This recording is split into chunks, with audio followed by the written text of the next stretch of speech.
Welcome back to Outside the Box with Candle Kitchens. This is my second vlog for my UI UX design with Dr. Darby. I'm going to go ahead and get right into this. So today I'm talking about the psychological factors for UI UX, what factors do the most for engagement, and concepts that I found the most interesting. So, psychological factors for UI UX.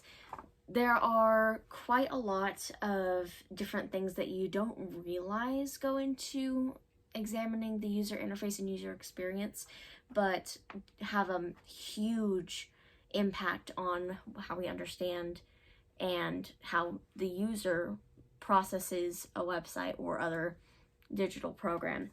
So I'm referring back to some of the notes we took in class just because it's so many concepts that I can't even keep it on the top of my head.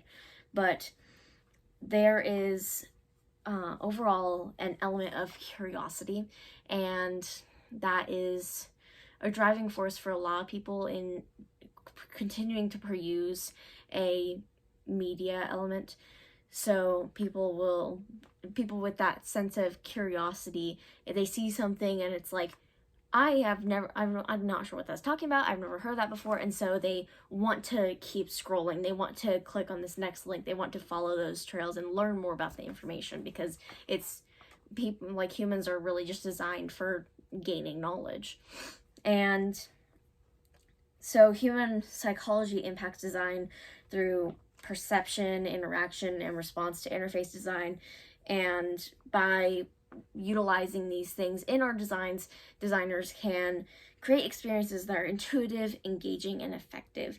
So the two crucial psychological concepts that have the most power in that is cognitive load, which is the amount of processing that our brains really can put into understanding something before we just burn out, and mental models, or the way that we end up kind of sorting through information in our brains, or just kind of the ways that we expect things to go.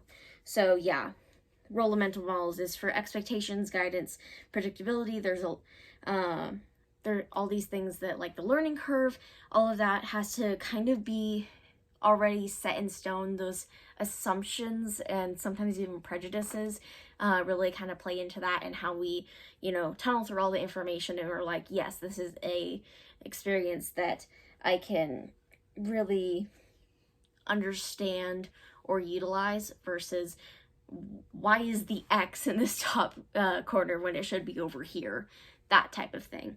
And probably the concepts that I found most interesting were chunking, which is the grouping of related info to make it easier for users to process and remember. And I'm not sure if I do this too much or too little.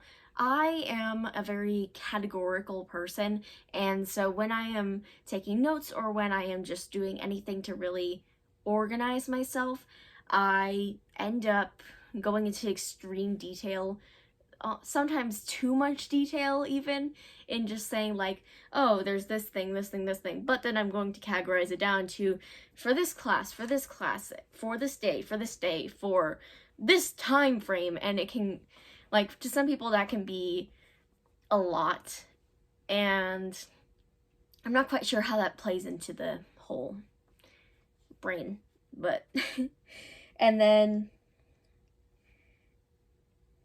probably the Gestalt principles also play a lot into just my understanding of that.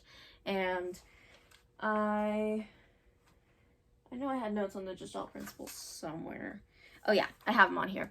But proximity, similarity, continuity, closure, symmetry, figure ground, common fate, combined, and then order, which as we've seen in class, I'm still trying to like properly understand and spot the difference between them, which is probably why I find them so interesting, is because sometimes the elements are so similar that it can be hard to figure out. But yeah, that's all for my little spiel on my UI UX vlog 2. Catch you later.